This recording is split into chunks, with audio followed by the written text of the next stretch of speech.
Hello అందరికీ, welcome to my channel. ఈరోజు మీకైతే ఒక మంచి స్వీట్ రెసిపీని అయితే చూపించబోతున్నాను. మీ ఇంటికి గెస్టులు వచ్చినప్పుడైతే ఈ విధంగా డిఫరెంట్గా హెల్తీగా స్వీట్ చేసి పెట్టారంటే చాలా ఇష్టంగా తింటారు. చేయడం కూడా చాలా సింపుల్ అన్నమాట. మీరు కనుక మన ఛానల్ని అయితే మొదటిసారి చూస్తున్నట్లయితే సబ్స్క్రైబ్ చేసుకోండి. అలాగే లైక్ చేయండి, షేర్ చేయండి, కామెంట్ చేయండి.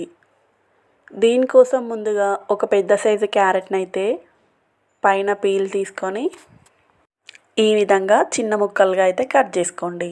వీటిని అయితే ఒక మిక్సీ జార్లో వేసుకొని ఈ విధంగా గ్రైండ్ చేసుకోండి. ఇందులోనే కాచి చల్లార్చిన పాలనైతే వేసుకొని దీన్ని వీలైనంత మెత్తగా పేస్ట్ లాగా అయితే చేసుకోండి.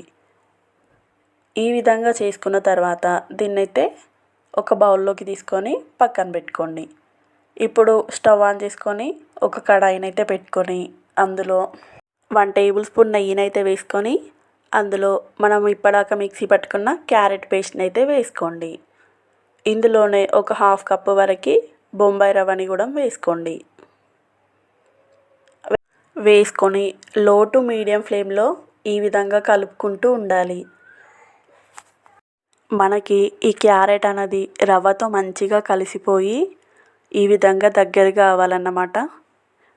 మనకి ఇట్లా ప్రెస్ చేస్తే మంచిగా ముద్దలాగా ఫామ్ కావాలి. అప్పటి వరకు దీన్నైతే లో టు మీడియం ఫ్లేమ్లో ఈ విధంగా కలుపుతూనే ఉండాలి. ఈ విధంగా మొత్తం దగ్గరగా అయిన తర్వాత స్టవ్ అయితే ఆఫ్ చేసుకొని దీన్ని చల్లార్చుకోండి. ఇప్పుడు ఈ క్యారెట్ మిశ్రమాన్ని చిన్న చిన్నగా ఈ విధంగా బాల్స్ లాగా అయితే చేసుకోవాలి. మీరు కావాలంటే చేతికి ఆయిల్ అయినా అప్లై చేసుకొని ఈ విధంగా స్మూత్గా అయితే చేసుకోండి. మీకు కావలసిన సైజులో అయితే చేసుకోండి. చేసుకొని ఈ విధంగా హోల్స్ ఉన్న గిన్నెలో అయితే పెట్టుకోండి. ఈ ప్రాసెస్లోనే అన్నిటినైతే చేసుకోండి. వీటిని మనం ఆవిరి మీద ఉడికించడానికైతే ఈ హోల్స్ ఉన్న గిన్నెలో అయితే వీటిని వేసుకోవాలి. ఈ విధంగా అన్నిటిని చేసుకున్న తర్వాత స్టవ్ అయితే ఆన్ చేసుకొని ఒక గిన్నెనైతే తీసుకొని అందులో కాస్త వాటర్ని అయితే వేసుకోండి. వేసుకొని వీడియోలో చూపిస్తున్నట్టు ఈ ప్లేట్ని అయితే దానిపైన పెట్టుకొని ఈ విధంగా వీటిపైన కూడా మూతనైతే పెట్టుకోండి. పెట్టుకొని ఇప్పుడు స్టవ్ అయితే ఆన్ చేసుకొని ఒక కడాయిని అయితే పెట్టుకొని ఇందులో ఒక 1/2 లీటర్ వరకు పాలనైతే యాడ్ చేసుకోండి. వేసుకొని వీటినైతే హై ఫ్లేమ్లో ఉంచుకొని మరగనివ్వండి. మనకి ఈ విధంగా మరుగుతున్నప్పుడు దీనిపైన మీగడని కూడా ఇందులోనే వేసుకొని కలుపుకోండి. మనకి ఈ క్యారెట్ బాల్స్ అనేవి ఒక 5 మినిట్సే కుక్ అవుతే సరిపోతుంది. మరీ ఎక్కువ అవసరం లేదు. ఇందులోనే మీకు కావాల్సిన డ్రై ఫ్రూట్స్ని అయితే యాడ్ చేసుకోండి. చూడండి 5 మినిట్స్ తర్వాత చూపిస్తున్నాను. మనకైతే ఈ విధంగా కుక్ అయిపోయినాయి. ఇప్పుడు వీటిని ఈ మరుగుతున్న పాలల్లో అయితే వేసుకోండి. స్టవ్ అయితే మీడియం ఫ్లేమ్లో ఉంచుకొని ఈ విధంగా అన్నిటినైతే వేసుకోండి. వేసుకొని ఇంకొక సైడ్ కూడా ఈ విధంగా అనుకోండి.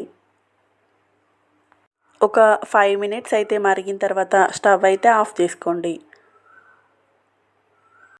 వీటిని కొంచెం నిదానంగా అయితే టర్న్ చేసుకోండి, ఎందుకంటే చాలా సాఫ్ట్గా అయితే ఉంటాయి. ఇప్పుడు స్టవ్ ఆఫ్ చేసుకున్న తర్వాత ఇందులోనే మనము 1 కప్పు చిన్నగా తురిమిన బెల్లంని అయితే వేసుకోండి. వేసుకొని వేడిగా ఉన్నప్పుడే ఈ మొత్తాన్ని అయితే కలుపుకోండి.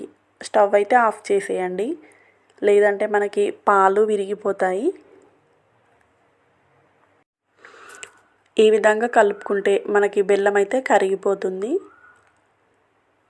ఈ విధంగా బెల్లం మొత్తం కరిగిన తర్వాత ఒకసారి అయితే స్వీట్నెస్ కరెక్ట్గా ఉందో లేదో చూసుకోండి. కావాలంటే మీరు 2 కప్పుల వరకు కూడా తీసుకోవచ్చు బెల్లంని.